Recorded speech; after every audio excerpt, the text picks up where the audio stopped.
own your house, have a couple bucks in the bank, don't drink. Well, we've been recording, but I guess we can like officially get for It's sure. not that official. Like I don't do an intro. That's it's perfect. Like, I do you know what I bad with mean? official. Yeah. I think I said in my message to you, it's not like a comedy podcast specifically. Yeah. It will be funny. I do feel like that's a good cop out, just in case you have just in case episodes it's not funny. where it's like Yeah. full unfunny. Yeah, You're like, absolutely. No, we're not Yeah. going for funny. Yeah, exactly. That's why I only we had nailed it. comedians on. Yeah. But like one thing that I get frustrated with, or I think is maybe missing with comedian podcasts, is meaningful conversations where you get to know someone. Oh, absolutely. And I listen to a lot of the like just shit talk podcasts as well. Who doesn't? But it's almost all the podcasts. it's almost all of them. But I Yeah. really enjoy it when you like really feel like you got to know someone through the conversation. So that's like kind of what I'm going for here. I wanted to have you on the podcast because I admire a lot of things about like your approach to comedy. I appreciate it. I wonder if while we're breaking it down, you're gonna get to know me and be like, "Oh no, I actually don't admire you." Yeah, quite possibly. No, I like not just what you've accomplished, and like when I first started, you were very intimidating for me to talk to. Okay. Because it when was, did you like, start? A year and a half ago. Okay. Because I just saw you like doing all these cool things. Like I think you headlined at Punchline very soon after I started. Okay. And like, yeah, I went to that show and it was awesome. You were running the writing workshop at Laughs, and like when you first start, you don't have any of the context for how people fit into the broader landscape.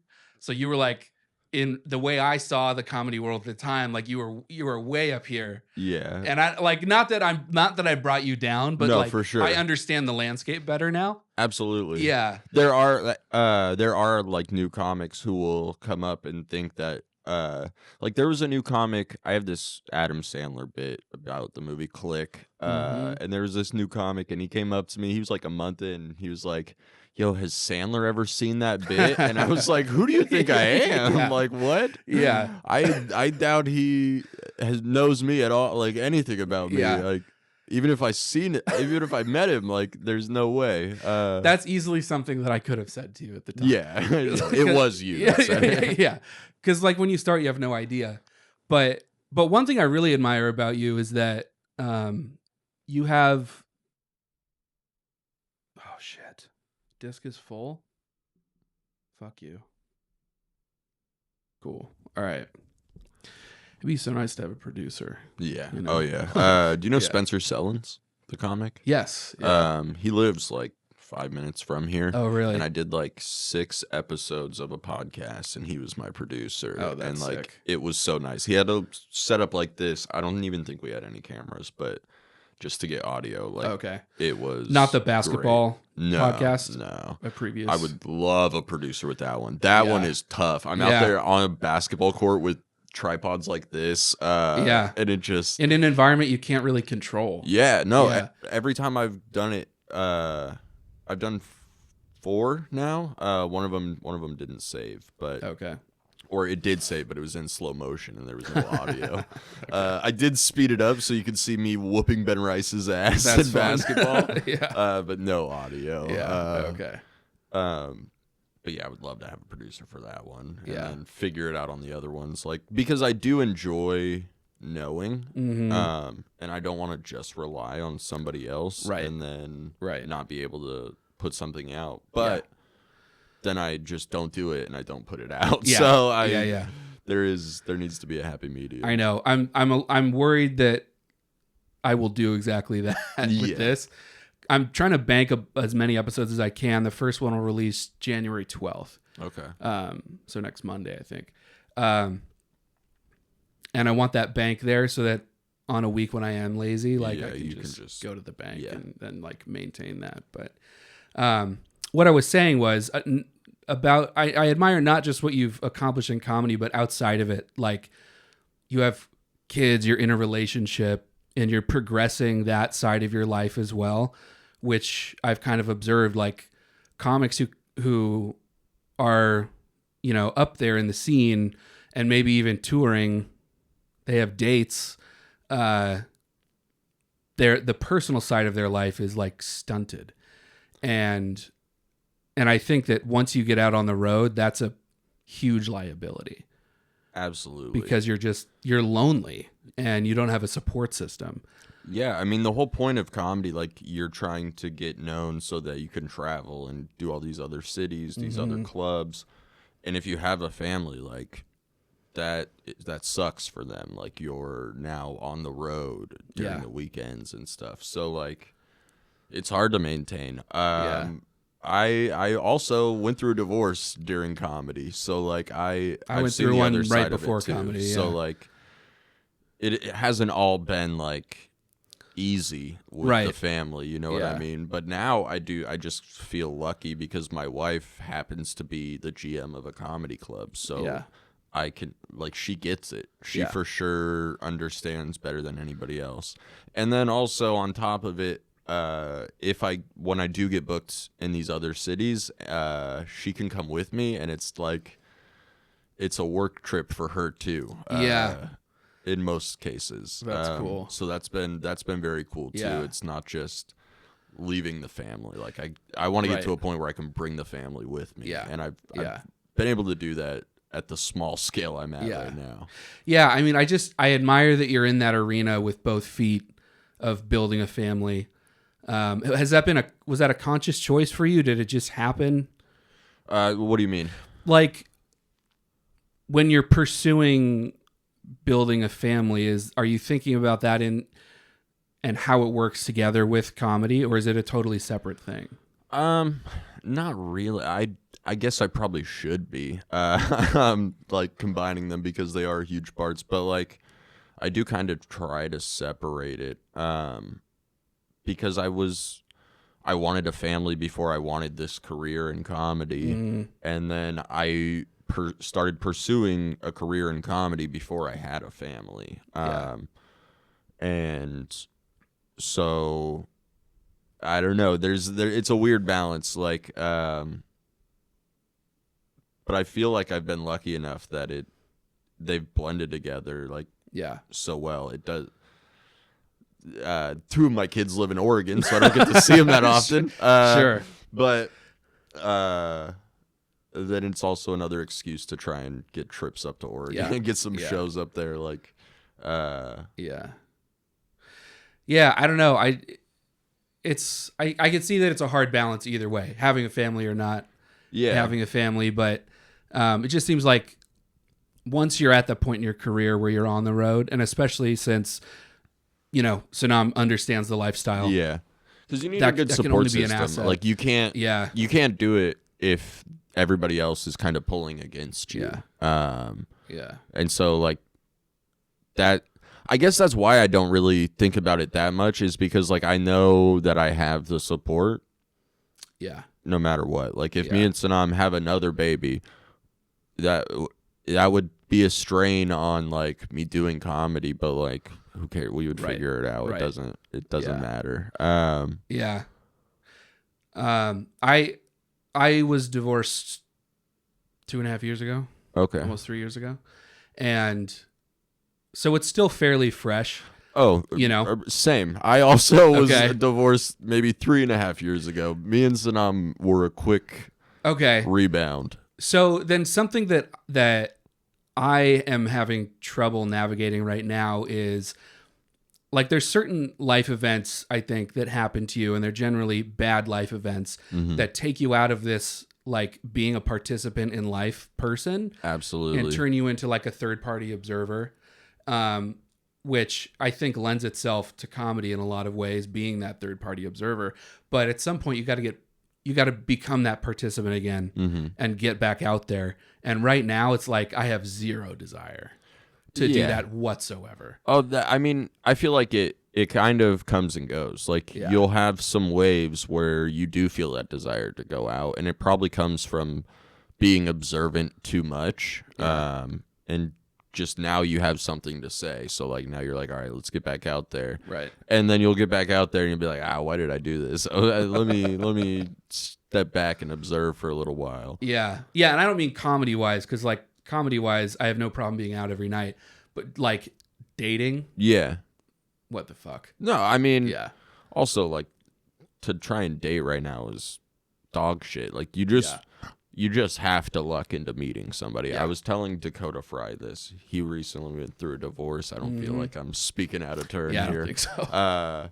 I did also accidentally announce his divorce in the middle of our roast battle, so I might have been speaking out of turn then. But you know, I was telling him like, you got to keep your head up. Don't rush it. Don't try and force it.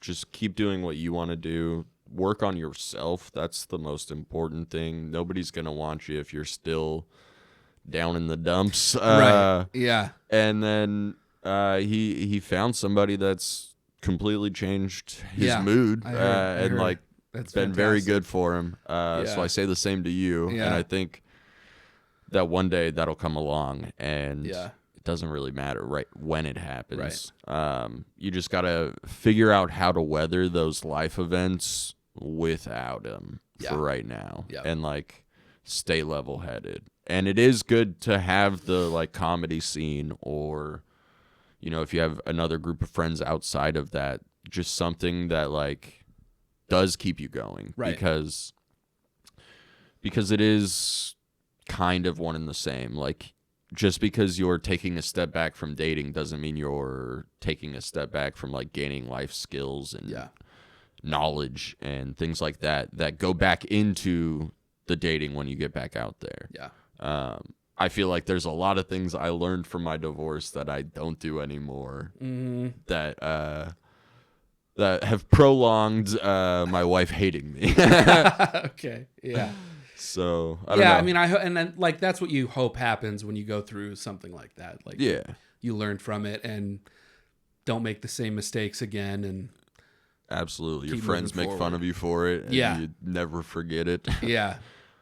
When I first separated, I was the only one making jokes about it in my family. Okay. And they were all super uncomfortable. Yeah. Like, but it's like just how I process stuff. Yes. You know, which is classic. And you were doing it before that happened right before comedy, right? Yeah. So Yeah. like Yeah. And that wasn't a normal thing like they expected. Like when I did it, my family knew. Like when my dad died, I was the first thing I did. I was like telling jokes about it. Like, yeah. Just because that's how I cope. So they knew it. When did your dad die? 2019. Okay. My ex-wife was pregnant. She already had a son when I met her. And he was 3. So he's like technically my stepson, but that's my son. Yeah. You know what I mean? Yeah. But she was pregnant with my first biological son, and we had just told my stepdad and mom. We had just told my mom and stepdad like 3 days before he passed away. So that was like a rough period of like transitioning to like becoming a dad, and like my stepdad was just not there to help anymore. Yeah. And like that sucked. Yeah. That was huge because like my dad sucked. My real dad All right. was a piece of shit, but like my stepdad was the best. So like, which one did you grow up with? my stepdad. Okay. My mom and my stepdad was like who I lived with. My real dad was like in and out of rehab and jail and Gotcha. bouncing around like different homes. Like I barely ever talked to him. Did you have siblings growing up? Are you an only child? I had a younger brother who is now my younger sister. Okay.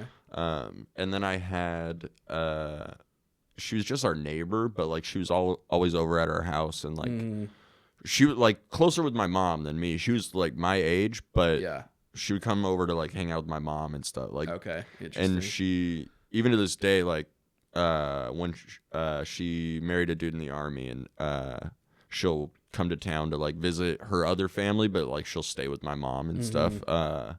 She's like my sister too, so I basically had 2 kind of sisters. Okay. Gotcha. Yeah. You said you grew up like 5 minutes from here. Yeah. Where'd you grow up?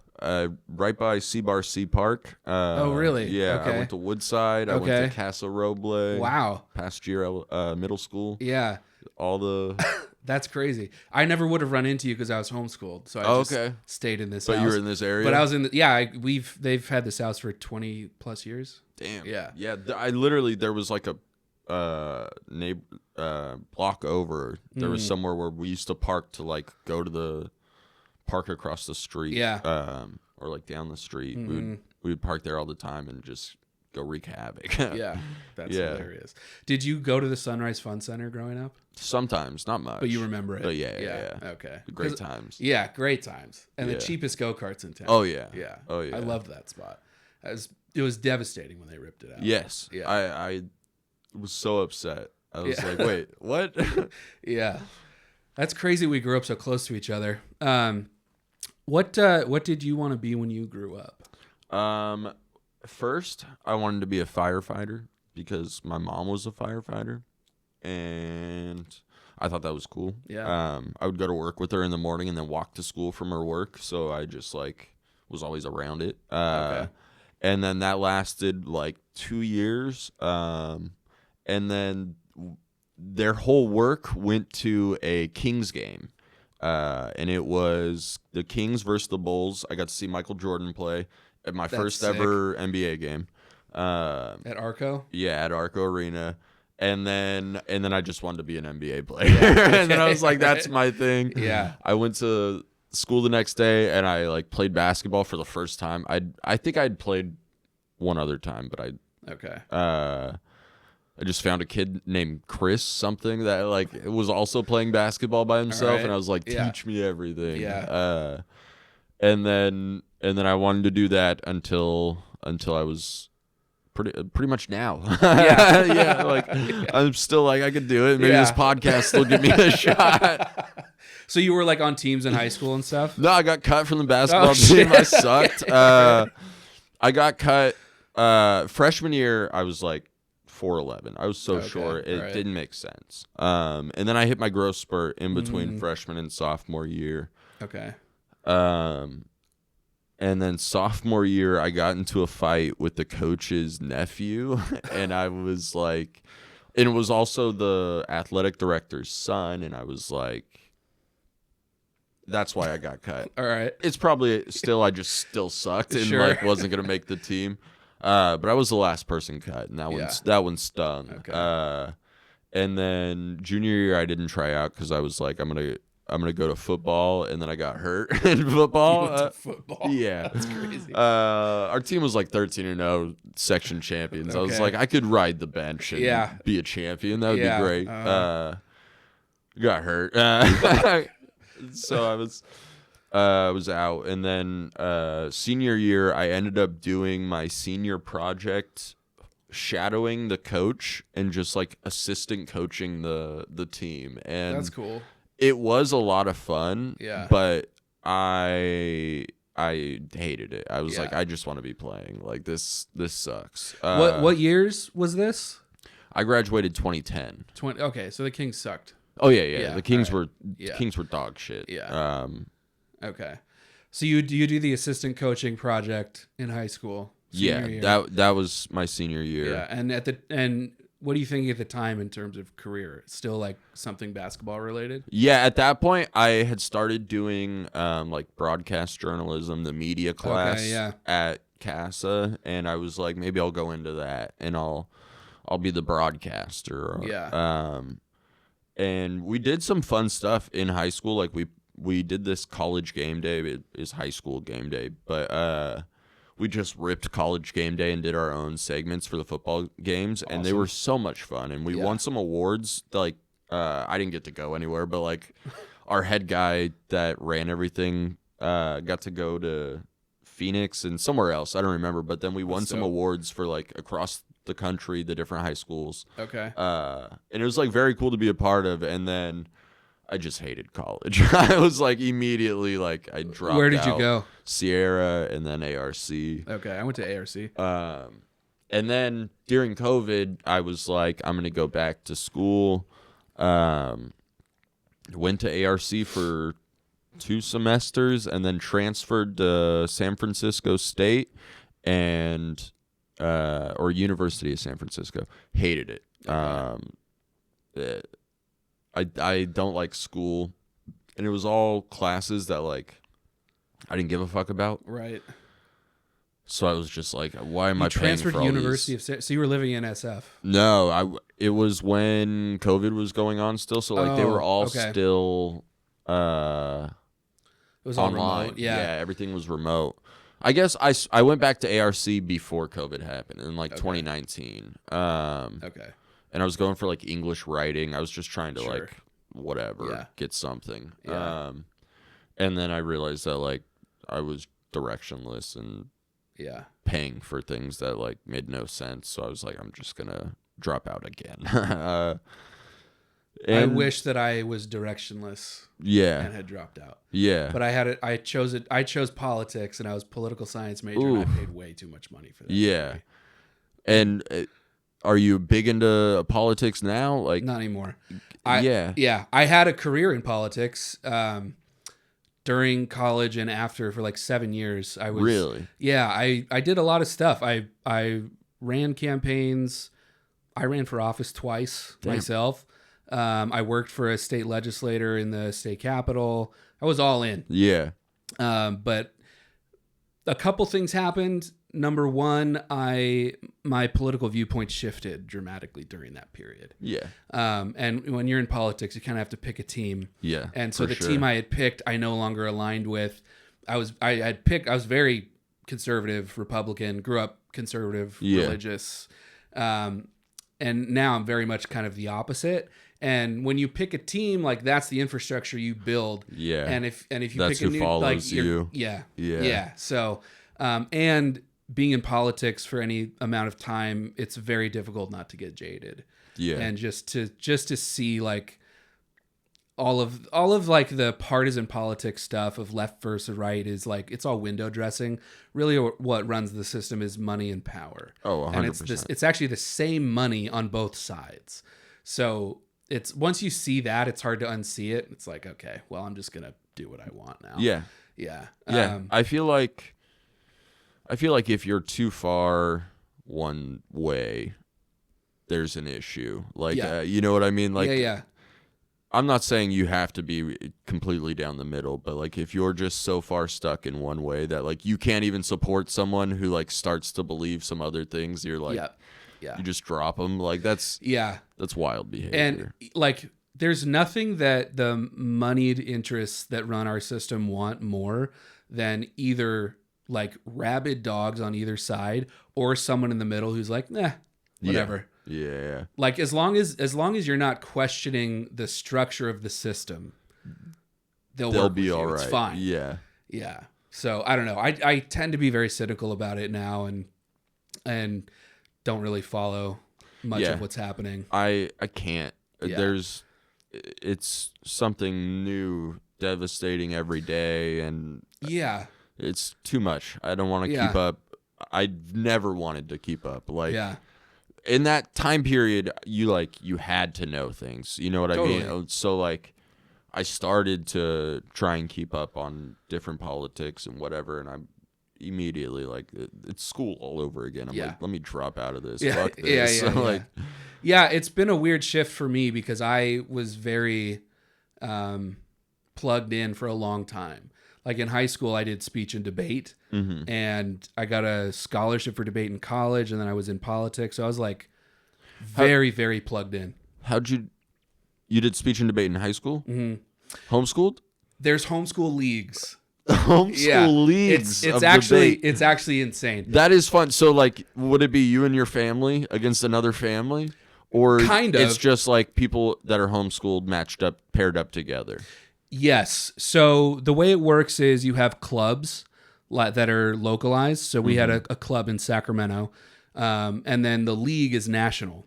Okay. So there's local tournaments, state tournaments, and national tournaments.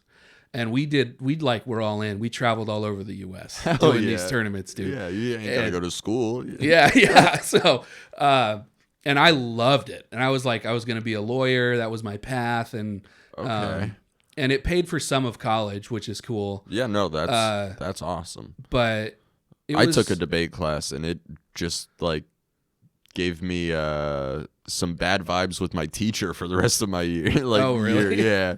I feel like he would like choose people to be on which side, and then like he had strong opinions about it. So like Yeah. he would always side with one of the people, and I was like, Yeah, that's not good. yeah, like That's you're not supposed good. to be impartial. That's the worst form of debate. Yeah. Yeah. Absolutely. One thing that's interesting about debate and debate kids is that debate teaches you to win. It doesn't teach you how to have a conversation that's like a mutual search for truth. Yes. You know? Yeah, it's just getting your point across and like breaking down the other points. Yeah. Like And it leads a lot of kids into like being like moral relativists because they have this ability to argue from any side. yeah. And then they kind of like lose sight of like actually having their own beliefs sides, and their own yes. side. And in college, I stopped debating halfway through college because everyone there was an asshole. It's like, Yeah. man, I don't want to. I know I'm becoming that, and I don't want to be that. So. Yeah, do you think they start like believing their lies? Oh, 100%. Because it's also like kids who are too smart for their own good. Like they can convince themselves of Yeah. anything. Well, you're also a kid, so you think you know so much more. Like, yeah. and then you don't even realize that you're tricking yourself. Yeah. I 100%. I feel like I tricked myself a lot growing up. I still do. Yeah, How did you that's trick true. yourself growing up?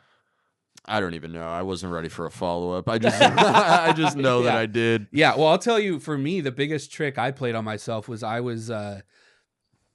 well, there's been a few big Maybe thinking I ones, was going to but make the actually- NBA until Yeah, as that's a good one. 6-foot Yeah. ginger white kid. Yeah, I mean, the through line of my life is like delusion. It really, yeah, it really is. 100%. Because I was, But I do feel like you kind of have to be a little delusional to get by.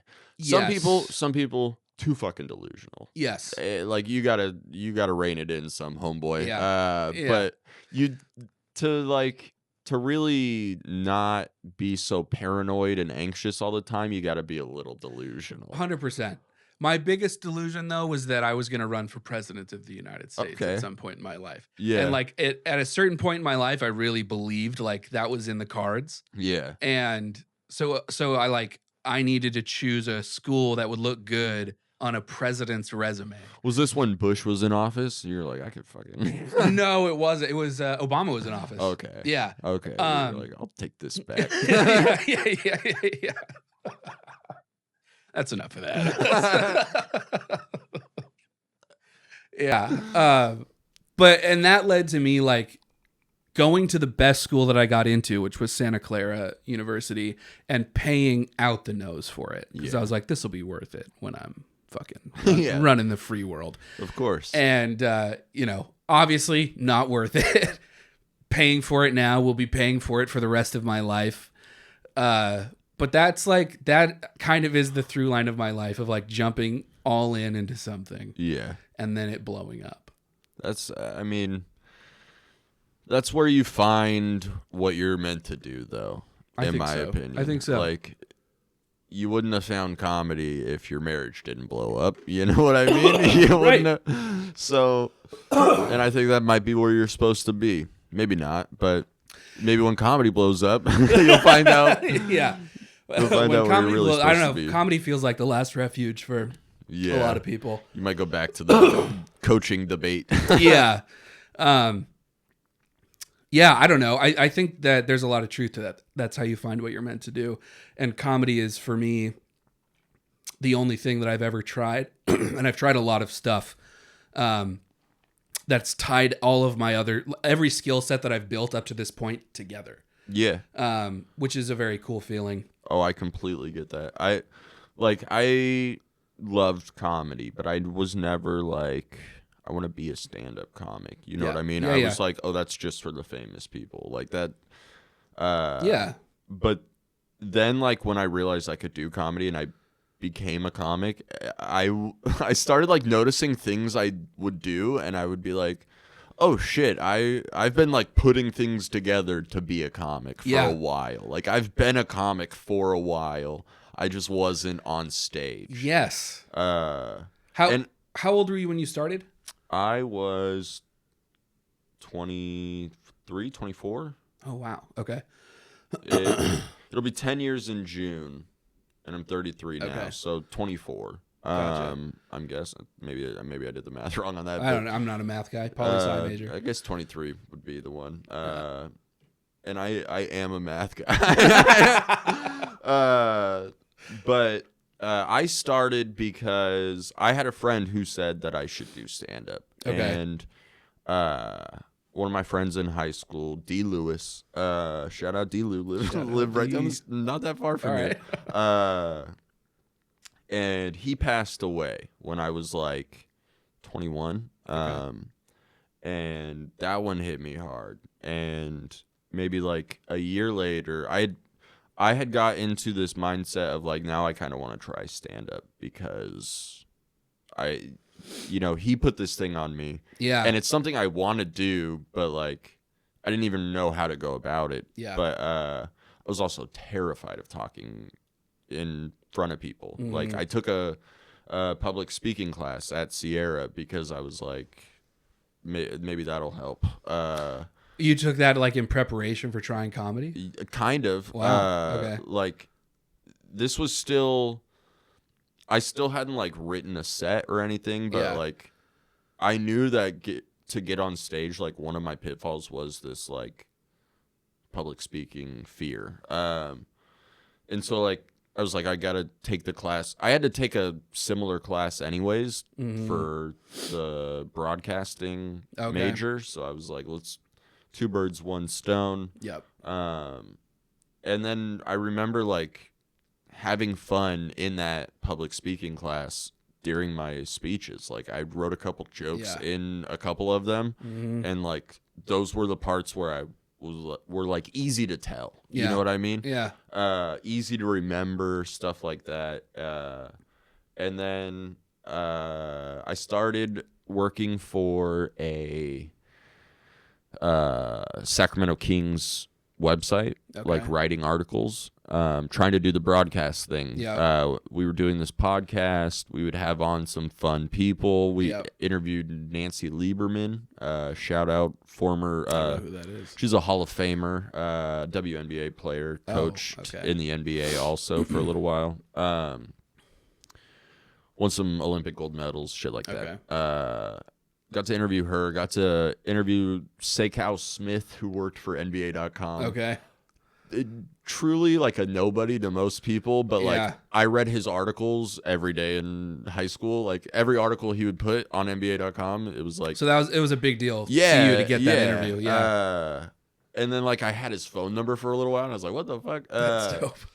But then we're also doing these like group events where we would take groups to Kings games and stuff like that. And one of the people that we gave tickets to was Mike E. Winfield. No way. And he gave us tickets to a comedy show. And it was also like so ironic. It was his birthday roast. So like, and then I'm all at the time, like I'm thinking, oh, he gave us free tickets to a show. Now I'm doing it. It's like he just needed to sell he needed to pack the club out. Like now I'm like, hey, free tickets, come on out, come to a show. So like, but at the time it was huge, and like I remember having so much fun during the show, like that I told him afterwards, like I want to try this one time. Like it felt like me and my friends hanging out. Yeah, you know what I mean? And he was like, go do some open mics and I'll get you on stage. So then I had a reason to do it too, like something to work towards. So then I went to Laughs Unlimited, did my first open mic, and as soon as I got on stage, I was like, I know I'm never stopping. Like, I had the same experience. I knew I was never going to stop. Do you remember any of the first jokes that you told? Yeah, I had jokes about my little brother having a bigger dick than me. Okay. Which is ironic now because I just added it back in my set now that she's a woman. So that's fun. I don't remember what else. I remember the very first thing that I said. I've seen so many people make like similar jokes. It's like, this is my first time on stage. I've got 3 minutes, so I'm used to doing 3 minutes. Something along those lines. Mine was like, I know I'll probably only last a minute and a half, come in my pants and get out of here. But that probably got a laugh. Yeah, no, yeah. It got a laugh, and then getting a laugh that quickly eased all of my nerves. Yeah. Because one thing that really fucked me up, and like added to my nerves for that first set was I took a bunch of friends with me. And right before we left, we were at my mom's house. I did it while my family was on vacation, just so they couldn't come, just in case it went bad. I didn't want my family to know. Yep. But my friends, I was like, who cares? Like, it'll be fun. And also, like, it'll kind of give me a reason to not back out. Like, if they show up, I can't show up and pussy out. Yep. And so before we leave my mom's house, my friend Elijah and Chuck are like, do you want to run through your jokes right here? And so I stood on my mom's couch and did my jokes to them, and they gave me no laughs. Yeah. Like, they just, like, cross-armed, like like nothing. And I was like, oh, I'm bombing so hard. This is what's going to happen tonight? Yeah. And then, like, while I'm sitting there, I'm like, I'm going to bomb again. It's going to be everybody just sitting there. And as soon as they all laughed, like, a little bit, I was like, oh, no, this is easy. Like, my brother's got a huge dick. I don't know the joke now, but I remember it being a breeze from that first joke. And I mean, I'm not saying it's like a breeze on stage now, but like, no, but when you get up for the first time, you don't know if you're going to get any laughs. Yes. Yeah. And like, I don't know if you did it, but I'm imagining you did. I imagine every comic just rehearses everything 100 times before they go on stage. Yeah. So to be able to like nail the rehearsal and get some laughs was like, the first time I went up, it saved me. I did no rehearsal. Okay. The second time I went up, I had rehearsed the fuck out of it. Yeah. But the first time I went up was actually at Creek in the Cave in Austin. Oh, okay. I was there for a business trip. Okay. And in the evening, I went to a show. I think it was a Joe Rogan Friends show. Okay. Just went to the show because I have always been a fan of comedy, and got back to the hotel and was like, you know what? I want to try that. Yeah. And so I got online. It's like 11 o'clock. It's like, are there any open mics right now? Creek in the Cave had one that started at midnight. Yeah. So I went down there, and I walk in, and I had been like watching Kill Tony too, and Cam Patterson was there.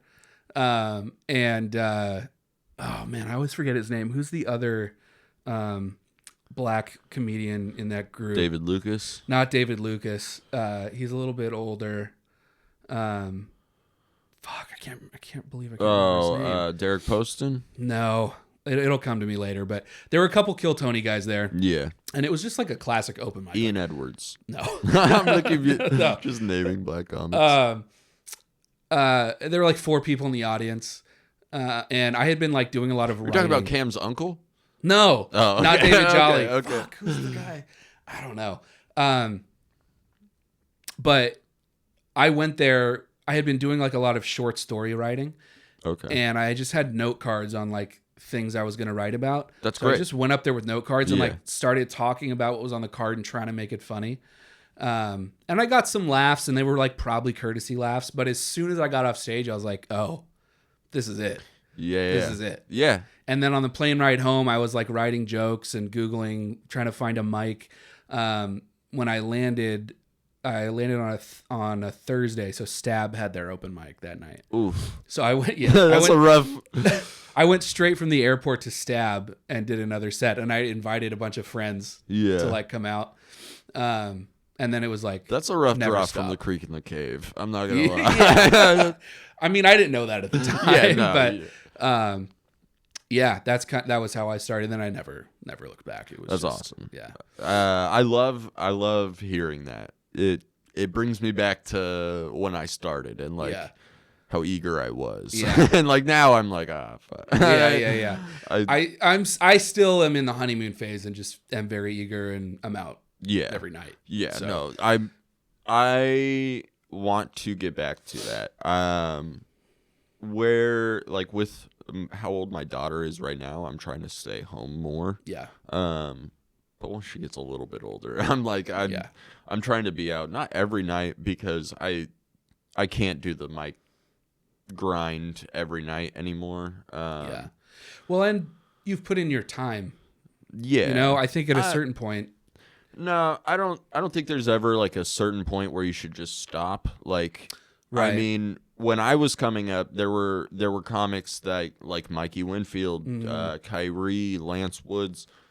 There were also white comics, but I can't think of them. But like these comics that Cheryl the soccer mom, she'd been in the game years, and like I would see her pop into an open mic working on new jokes. Yeah. And then like I would see her at Punchline hosting the showcase, doing those new jokes with more tags and stuff. And that kind of like set in my mind very early on that like you can keep working all the time. It doesn't just have to be like in a longer set at Laughs or Punchline or on a road gig. And like I definitely do try and add stuff in those instances now because I don't do the mics as much, but like I'll never really stop going to the mics fully. Yeah. But it's just the I don't know. The last couple months the Sacramento scene has not been as fun. It's been a bit of a dip. Yeah. Yeah. And like not just the scene, but like the shows, the bars, like even 3 audience members goes a long way. And it's like if it's just comics, I'm wasting my time being there. I'm not just trying to make comics laugh. I feel like I know how to make comics laugh. Yeah. Like I feel like I've done my fair share of playing to the back of the room. Yes. To the point where like I don't want to keep doing it. And I don't mind it, but if that's all I'm doing. Like there are a lot of times where I'm hosting at Laughs and like my set it just sucks, but then like bringing everybody up is where I have fun. And it's like I'm at that point I'm just trying to make the other comics laugh because like who cares? But I don't want to go to mics like that. I heard a podcast with this New York comic whose name I'm not going to be able to remember. But they were talking about like, when do you shift your focus from open mics? And they like, this guy was saying he had a target of like hit 1,000 open mics. And once you hit 1,000, then like reassess on where you're spending your time. And that played out for him because he didn't stop going to open mics, just went to less. Yeah. And because he's getting booked on more shows, has more higher quality stage time. Yeah. And what he was saying is like, and I've started to see this a little bit, getting booked more, is like, you can work out the finer points of a bit on a show in a way that you can't do it at an open mic. 100%. Unless there's a legit audience, which just doesn't. It happens, but it's not something you can consistently rely on. Yeah. Like you can at a showcase at Punchline. Yeah. Where like the crowd is showing up ready to laugh. And you know that like I can work through all the beats of this joke with everyone not playing pool. Right. Like like at Hendry's, you're never gonna figure out which facial expression works better in this beat. Never. It's just nobody's paying attention to your face. They're listening, kind of. I do think that's not a bad rule to like reassess where you're at after 1,000 mics, because then you have put in the work. You've been there. You've got on stage 1,000 times. It doesn't mean you have to completely shut out the open mics, but like definitely reassess where you're at, where you should be spending time, because also you can pick up a lot of bad habits at open mics. Totally. Where like there was one point, it was actually post-divorce, which post-divorce I started, instead of, that was kind of where I was at. It was like, I'm gonna hit a mic every night. If I don't have my kids, I'm going to a mic. Yep. And me and my ex, when she was still living in Sac, that we were like split custody. So like I had like 1 week where I would just a mic every night. And then I got to a point where I was like, okay, I'll do a mic on Monday and Tuesday, but then Wednesday, Thursday, Friday, I'm going to go to a Punchline or Laughs Unlimited. Yeah. And it's like, then I'd go see like Jordan Jensen or TJ Miller or Tiffany Haddish, whatever. Yeah. Like all of these like random people doing headlining sets. And it's like I'm not performing, but I'm definitely getting better at that than I am doing my 3 minutes for nobody. Totally. Yeah, I've heard some comics talk about like what you don't get in smaller scenes that you do get in a New York or in LA is in LA, for example, you can watch Kevin Hart go work on jokes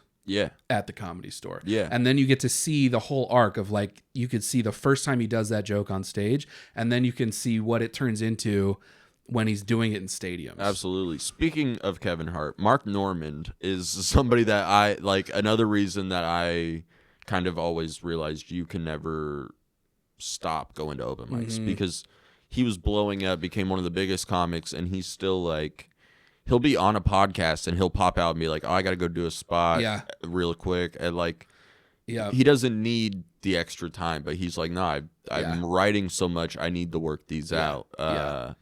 And that's super motivating. Like I really admire that. That goes far. So like, I want to get back in the habit of doing that. But it goes back to the whole family thing like you brought up earlier. Like it is hard to balance it. Totally. So you have to pick and choose. Yeah, and you started at, you said 23. Yeah.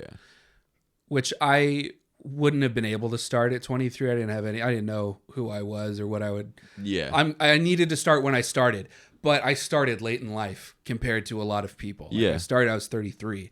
And I think this is one of the first questions I asked you at like the first writing workshop I went to, is like, what are the things that I can do to accelerate as much as this can be accelerated? Yeah. And you said, start a mic, start a room, which I did. And that advice panned out. And it was like incredibly formative. Good. I'm glad that worked because a lot of the time I'm talking out of my ass during those workshops. I'm just telling people what I think works best and what I've like noticed. And I didn't really run an open mic like that, but I did trivia, and then I would like help co-host anywhere. Okay. Like I would ask people like if you need a guest host or something. I would do that a lot.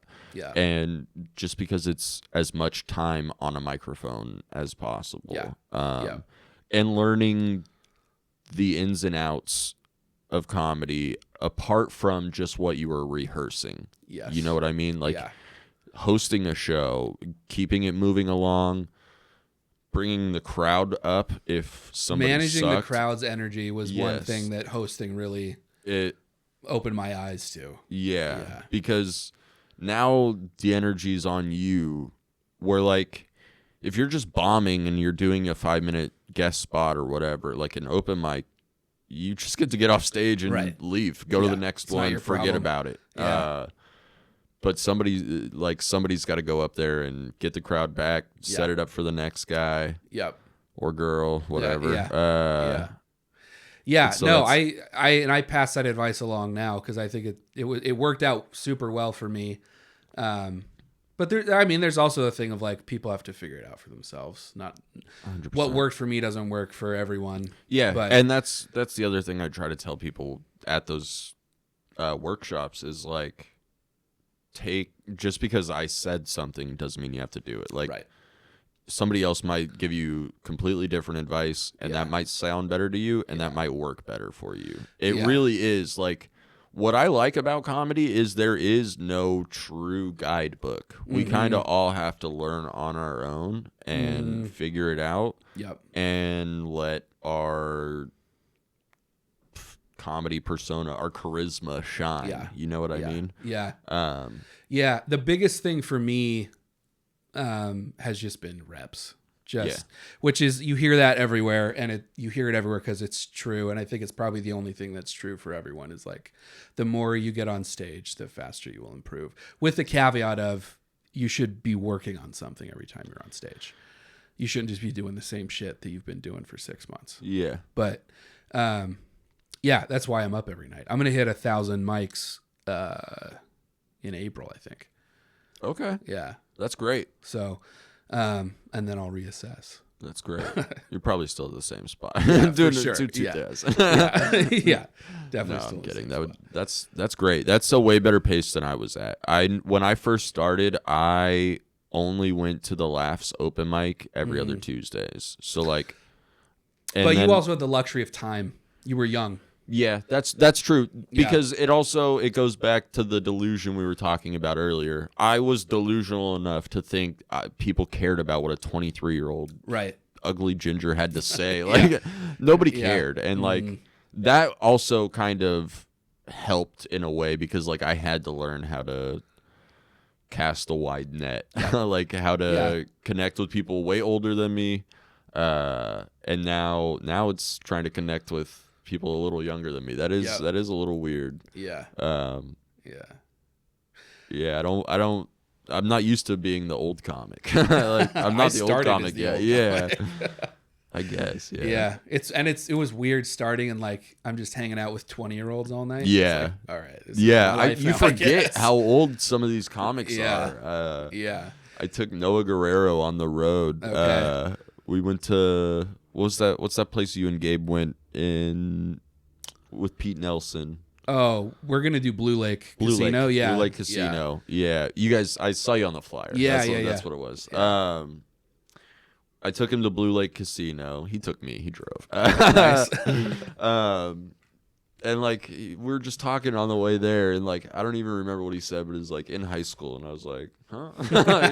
How old are you?" And he's 21, like just turned 21. I was like, "Oh yeah, like I forgot." It's such a unique way to connect with people because, like, age really doesn't matter. No, not at all. If you're funny, then we'll connect. Exactly. And I don't know. There's not a lot of other things that I've experienced that are like that. Yeah. Every other hobby or like avenue of life where I've like met a community, they like pair off. You know what I mean? Yes. They group off like high school. Yeah. And like I guess there is some in comedy, and little like bit. there's different scenes. There's the comedy spot clique. And there's like all that. the cliques. But for the most part, like everybody gets along, and everybody is so different that it's weird they all get along. Yeah, I was sitting outside Henry's a few weeks ago, and it's just a group of comics out there, like there always is for the open mic. Yeah. And it just hit me like someone walking by must have no idea what's happening with this group of people, because there's no reason. Yeah, like you see a group of bikers, you're like, okay, they're all here at the bar. But but it's just such a weird group, and everyone's so different, and they're all loud and obnoxious and smoking and drinking. Making the worst jokes, like saying the most outlandish things about. Yeah, it's like the weirdest Big Brother group, or you know, I don't know what people think when they walk by, but I don't know either. But it hit me. I could keep talking about comedy forever. Yeah, that's my favorite part of comedy though. Is like the hang before or after the show with the comics. Like doing the comedy is fun. Like I knew I got on stage before I hung out with other comics, so I knew that was what I wanted to do without hanging out with the other comics. Yeah. But then like in doing comedy and meeting everybody and just having so much fun, driving to shows, driving home, whatever, like that is my favorite part. Yeah. Same. And it's an important part too, because like some comics skip it, you know, they go up, they go home. Yes. I do that too much, where like I rush home too much, you know what I mean, and don't enjoy the hang. Yeah. And that's something I've tried to be better about, but it's hard. It's so easy to go home. There's utility in the hang. Yeah. Like if you're out of sight, out of mind, bookers aren't thinking about exactly. you. It goes a long way to like hang out. When I did the first Laughs Festival, the Sacktown Comedy Get Down, it was like 4 years ago or something. I was hanging out at the bar for a little bit, and I was like making a point to like hang out after the show. Yeah. And I stayed for like an hour after the show, and then I left. Mm-hmm. Everybody else stayed like 2-3 hours after the show. Yeah. And like when I came to the same festival the next day, I felt like an outsider. Yeah. Like everybody else was like, "Oh, Paul, good to see you." Yeah. And then Paul Conyers is getting booked everywhere. Yeah. And, Yeah. and like it showed me that like that's a huge part of it. Also, Paul Conyers is hilarious, one of the funniest comics ever. But I'm not trying to shit on him. But that was one of the guys that I remember like talking to somebody that I had just been talking to, and then stayed when I left. And I was like, damn, I should have stayed. I feel like I've said that more often than not with stand up, because stand up unfortunately is less about how funny you are and more about like who you know. 100%. Because if you can get booked, it doesn't matter how funny you are. You got booked. Who you know and whether or not you're a good hang. Yeah. Because like I started rolling around with Gabe early on. Yeah. And got a lot of bookings out of that. And I drive Elvin around, get bookings out of that. But like he hits me up to take him to shows and gets me spots on shows because we get along well. Yeah. And it's easy. Yeah. And that was how me and Logan started hanging out, is like well, first off, like I enjoyed his comedy, so like and his story. 1 sec. Yeah, no. What were we talking about? The good hang. I was saying that me and Logan started hanging out. Like I saw him at Scoreboard's open mic, and he loved the story. Loved how he was talking about his story on stage, the jokes, whatever. And then I also thought it was funny to have a disabled guy drive me to shows. But when we would be driving to the shows, we had like such a fun time that I was like, oh, this is my forever feature until he gets bigger than me, and that's awesome. Feature for him. Okay. But it's all about the hang. Like totally, you got to be a good hang. Yeah. And it's good to see that you get bookings out of it too. Like you're using it, you're doing it the right way. Yeah, it feels a little. At first, it felt like dirty. Yeah. To like, I'm hanging out with these people so I can get something from them. Yeah. But it is just how it works. Yeah. And it shouldn't feel dirty. No, it shouldn't feel dirty. And it's also like you're getting better. First off, you're improving when you get the stage time. And then the next time you're on stage, you're a little bit better than you were. So hopefully the idea is that you're helping the show too. You're not just like dragging down the show. Right. That's another thing, is like, if somebody's a good hang, that's cool, but I'm not going to bring them on the road with me if they're not funny. Like they do have to hold their weight on stage also. I never want to be someone, like I don't have people clamoring to get Josh Means tickets, but like, when they do, I want them to know they're coming to see a good show. Yes. And not just like, oh, Josh and his friends who he gave stage time to. Yeah. I do have those shows, but and you're not the only one. Like you see those shows. Oh yeah. Around. There's quite a few of them. Not gonna. Yeah, you see those shows around. But, But I've heard other comics talk about it like it's like the funny threshold. Your feature doesn't have to be the funniest person. Mm-hmm. It's like they're funny enough that they're gonna make for a great show, and they're a good hang. Yeah. So 100%. Yeah. When's the last time you cried in front of someone? Not like at a movie. Not at a movie, because I do cry at a lot of movies. I've started to as well. It's a good question. I am not. I can buy you some time. I can give you mine. Okay. Yeah.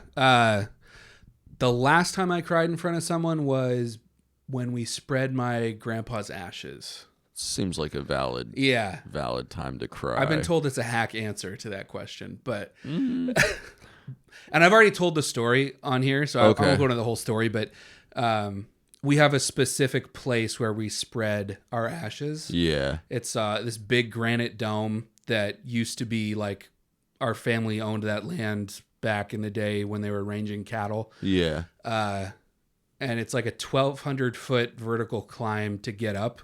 Oh, Jesus. And it's like 8 miles out into it's a legit hike. So you get up there, you're exhausted. Those ashes would have stayed with me forever. Well, they hang around for years and years until we finally get up the gumption to go do the damn thing. Do it. Yeah. But by the time you get up there, you're exhausted. Yeah. And you're there to do something like very emotional. And we have like sort of a service up there and share memories. And So everyone's bawling their eyes Yeah. out. I think the last time I cried, also kind of having to do with death. I think my ex gave me. She found like papers that it was my dad's eulogy, like the eulogy I wrote for my dad's funeral. Yeah. And so I just like reread through that and just waterworks. Yeah. The whole like year after he died, I was a wreck. It was very hard to not be crying at like the most random things. Yeah. And like I still do, but I do a good job of doing it when I'm alone. Yeah. Like not in front of people. There've been quite a few times I've been like crying next to my wife and then been like, I'll be right back. I gotta deal with this. Yeah. Yeah. When my grandpa died, he was a big figure in my life and a father figure for sure. And when he died, the first thing that came into my mind was like, I'm never going to get to do another project with him. Yeah. Because that's what our relationship really centered around was building stuff. He was a very, very skilled builder, carpenter. Yeah. Kind of what did he like jack to build? of all trades. Like he was just all about doing projects for family. So he built everything: kitchen tables, chairs, planter beds, stairs, any sort of in the house type of construction. Like that was how my stepdad was. He didn't really build as many things. He fixed anything for anybody. You know what I mean? He was the handyman for sure. Yeah, that was definitely my grandpa's role as well. And it just hit me like when he died, like that's what I thought of immediately. And you never know. I didn't know it was the last project I would get to work on with him at the time. Yeah. And I still like, I'm getting emotional now. I love that guy. Oh no, 100%.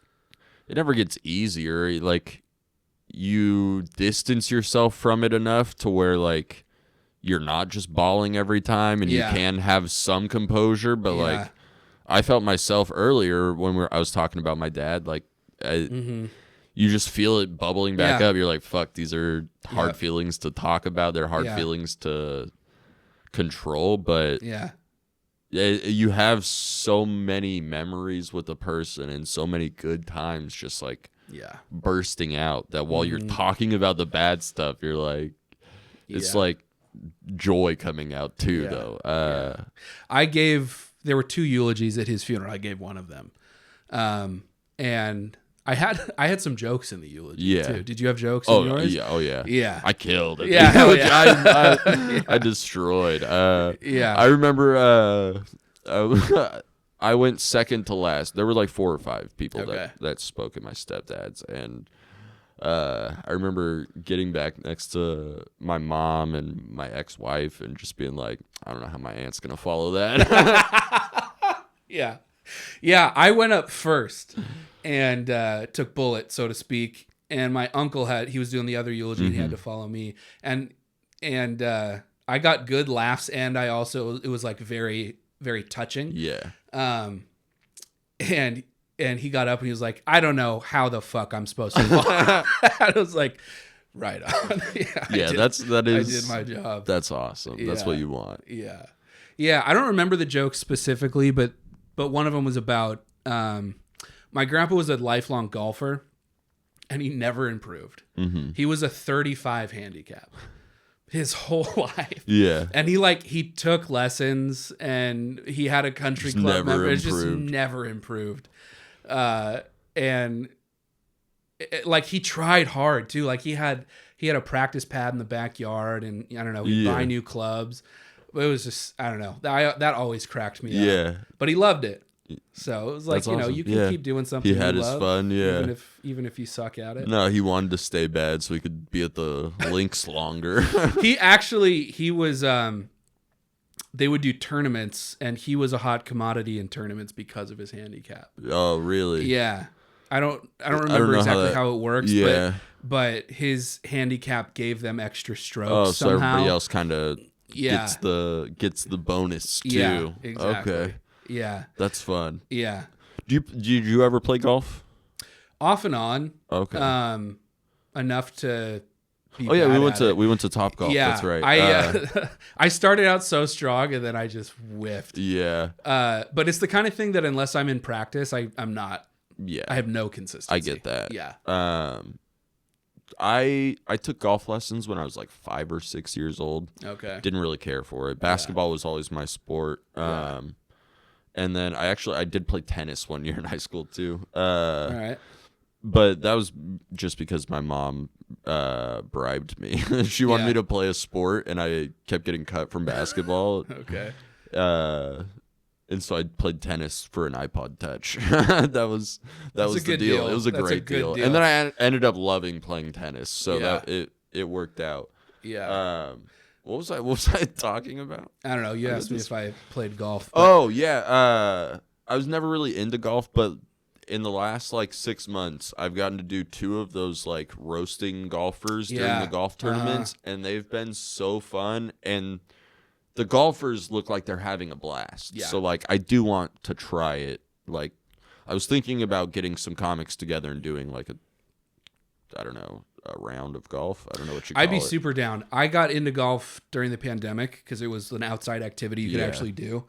And I love it. And it's only worth doing to me if I'm in a routine with it. Yeah. Like if I'm playing once a week, then that's like, then okay, I can keep a level of skill enough to be consistent about some things. I think that's probably smart because I suck at golf. Like I didn't do well at Topgolf, but I did hit the truck. I was very proud of that. Yeah, you had some good shots, and I think you beat me too. So maybe, but I feel like I'm just so bad, and I'm bad at mini golf. Like doing an actual golf course would not end well for me.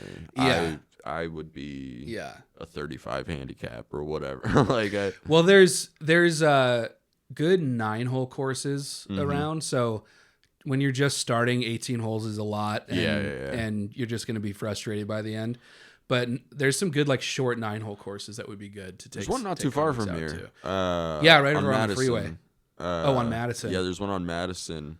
I don't remember what it's called, but my parents almost bought a house like right on that golf course. Yeah. And I was like, oh, this will be fun. And then they ended up getting a different one that my mom still lives at now. But golf is one of those skills that I wish it was part of my life as a kid and then I had kept it. Yeah. Because it's hard and it's just a lot of repetition. You gotta put in the reps. And I don't want to. But I love it, and it's a great way to hang out with people. Yeah. And I told Jerry that we should do that again, and then I ended up bailing on the next one. I think he canceled the next one. Oh really? Yeah, Jerry Costello, shout out. He's gonna do a episode of the podcast. Oh yeah. Yeah. Which will be cool. Did you hear about the Deaf Puppy competition that he won? I did. He crushed. Well, really? It was insane. What happened with the competition? I only heard about it because I was supposed to be hosting that whole weekend. Okay. And then I saw a poster online that had Jerry as the host, and I was like, wait, what? Oh, okay. So then I hit up Chris, and I think Chris realized like, oh damn, I messed up. And, okay. Just a booking error. Yeah, and then he had Jerry host Friday, me host Saturday. Okay. And then we did roast battle on Sunday, which was the plan from the jump. So like it was just a mistake. But I heard like that it happened because he won this competition. That he did insanely well. I mean I like Jerry's funny. I like Jerry a lot. Yeah. But I've never seen him crush a room like he crushed that night. Really? It was insane. Okay. I had to follow him too. Oh, that's rough. Which was brutal. That's rough. But everything hit and he was just like in the pocket the whole time, and it was incredible. Nice. It was like one of those sets that you see and you're like, God, I hope I have a set like that someday. Yeah. Shout out Jerry Costello. Yeah. Yeah. Nice. But I had a question I wanted to ask you and I lost it. What's next for you, comedy wise? Not like shows, but like, what are you thinking about big picture in terms of what you're working towards, skill wise, set wise, or Well, right now, a couple things. I have a new show that I'm trying to get off the ground. That is like chill Tony, basically. Like I was saying earlier, my favorite part of comedy is that the comics hang. One of my favorite parts is when like a comic in that circle is trying to tell a story, they're trying to get through something that just happened to them or they just saw, and all the other comics keep jumping in with their own riffs, roasts, whatever. So I'm trying to encapsulate that into a show, and we've done 3 of them now, and they've been so fun. It's called Can I Finish? Oh, that's right. Okay. So that's one thing that I'm really trying to do more of this year. When you build a show like that, what are you envisioning for like the evolution of it? I don't know. Like personally, I mean, you just hope for something like Kill Tony. Like, I mean, I watched Kill Tony 10 years ago. Mm-hmm. So like, I watched them go from the Belly Room in the Comedy Store, which is still a great venue. You know what I mean? But it's the small room in a comedy club to like this big room, then selling out arenas. Right. I would love to do that. Okay. Go from the small room in Punchline to the main room in Punchline to touring all over. Like, I would love to be able to hit up other clubs and be like, hey, I'm going to be in Austin in March. Can I finish at Creek in the Cave? Which I'm actually I might try and do that. I might try and do that. I was gonna try and add a show because the other thing is Roast Battle.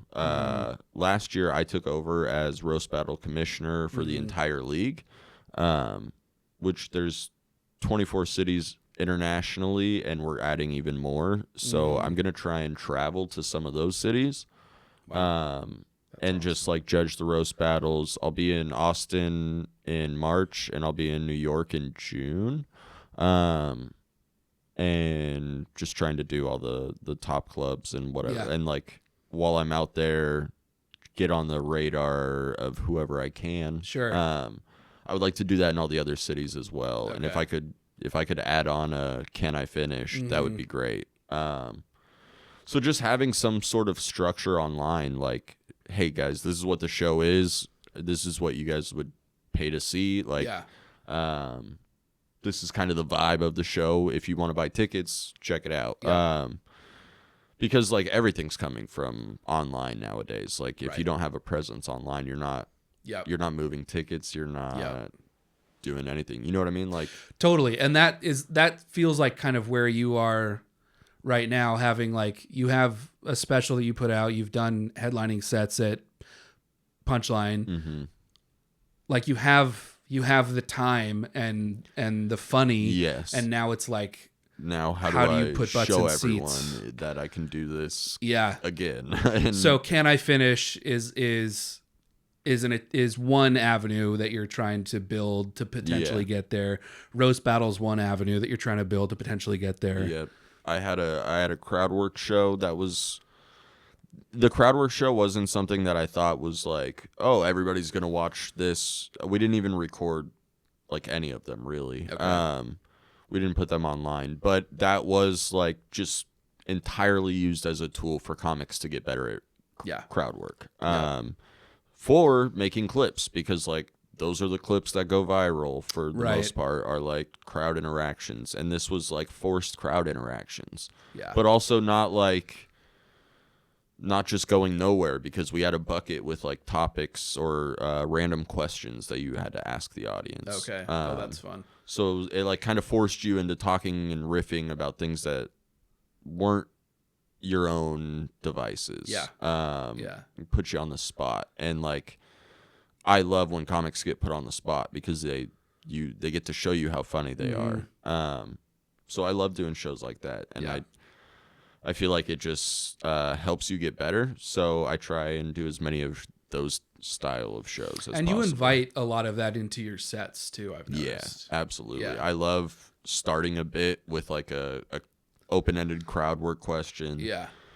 Finding out, because like you said, you don't always want to do the same stuff you were doing 6 months ago. Sometimes I am, but I'll have it be a completely different set because I talked to a different audience member. And so like we got into my bit about couples completely differently, or we got into my bit about crying during movies way differently. And maybe somebody hasn't seen the movie Click and or whatever. Like there are all these different avenues that they can go, but they also, when it goes nowhere, I just backtrack into my own bits so that it doesn't feel like I'm forcing crowd work for nothing. Like I have something there's a payoff. Yeah. That makes sense. Were you always a crowd work guy? No. It's always something I've enjoyed. Like I always thought they were good, but my first like 3 interactions with hecklers were just like me shutting up and like not knowing what to do and like completely, and then like watching the next comic go up and handle it and then I was like, well, now I just need to know how to like deal with it. And then that was another thing that like Jenny at Laughs kind of not preached but taught me was like how to deal with these rowdy people and like knowing that you're going to have to deal with them, especially as a host, because they're ordering drinks, they're talking, they're just getting in, they missed the pre-show announcements because they were late. Right. You're gonna have all of these random things that pop up, and you got to figure out how to deal with it. So like, low battery. Oh no. Camera turned off. Oh no. These 2 are still running. All right. It's fine. I love when I get heckled. Yeah. I love it. Oh yeah. It injects so much energy into the set. Now it's a completely different beast. When it used to happen, I would try to find out different ways to like shut them up quick. Yeah. Or like move on. Right. But now, like, I'll embrace it. I kind of let them make a fool of themselves. It's easier to get the crowd on your side, too. Yeah. I love it. Yeah, I do. And I've loved it from the beginning, and I think having a background in debate helps with that because I'm good at thinking on my feet in those situations. Yeah. Having a background in roast battle, especially if they don't know that, like, if you look like anybody I've roasted before... you're fucked. I've got so many loaded that like it's an automatic win, and then I have a microphone on top of it. One of my favorite things to do when you're hosting the Pro Am at Laughs is at the end of my set try to go through as many roast jokes that you use about me to burn them. But you've just got so many that it's never. I haven't been able to challenge you yet. I enjoy when comics do that. There have been a few comics that do that. Esteban is another one who like he loves to do it. Mike Nordstrom was honestly my favorite. And now I don't even remember what he said, but like every time he would get off stage, I would be like, Michael Nordstrom, named after the store he lives behind. And like that would be my like joke about him. Yeah. And then he got off stage with, I'm Mike Nordstrom, I live named after the store I live behind. And like I was like, fuck you. And then I went up and I don't remember what I said, but I just remember hearing him go, God damn it. Yeah, that's really fun. Well, we're at an hour and a half already, so I just have one last question, which I've been asking everybody. Okay. To kind of get us to the end of this, I learned a few years ago that the only human emotion that slows down our perception of time is contentment. Okay. When you feel that feeling of contentment, like it doesn't get better than this, it's the only emotion that slows down our perception of time. So the question is, what makes you content?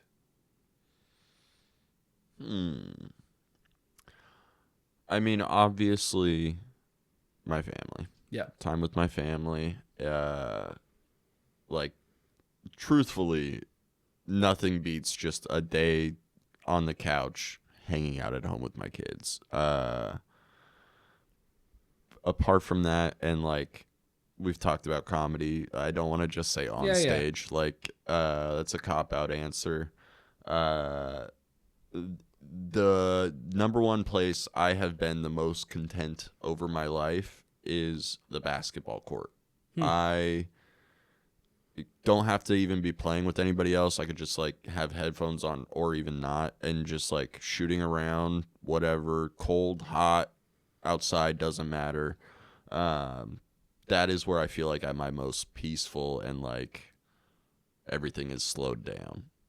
Sounds like it's meditative. Kind of, yeah. That's interesting. That's truly like, I used to go play basketball, like my mom would be yelling at me or like we'd get into a fight, something like there'd be some shit going on at home and I'm like, I'm leaving and I would just go play basketball. That was like my escape. Was always just going to play basketball. And I don't do it as much now, but like when I do, nothing better. Yeah, no, that's awesome.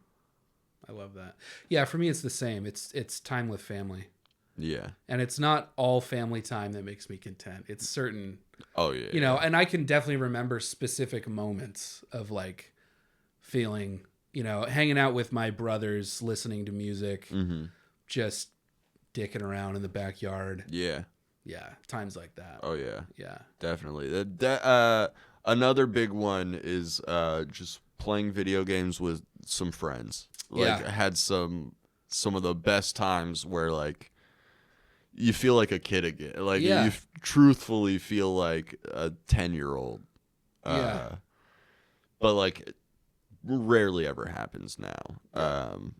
I was saying before we start, maybe it was on the recording, but I just started playing Skyrim again recently. Me and my wife have both been playing, so that has been fun. That like has taken me back to like the good old days of me and my friends playing random whatever. Yeah, no, that's great. And I think the further you get into life, maybe the harder it is to find contentment because you're busy. Yes. It's not that you're discontent, it's you're busy. Yeah, there's always something else you probably should be doing. Yeah. And I think it's important to try to find those moments of being content. Yeah. And try to seek those out because it's like the you know, cliche, it's the journey, not the destination. Absolutely. I think that's built into that phrase of like being content in the journey. Yeah. Yeah. But I like it. Cool, man. Nice. Well, I think that's a great spot to end it. Yeah. Thanks for having me. This was actually a lot of fun. Thank you for doing it. I really say actually it. Because I was not expecting it. No one is, dude.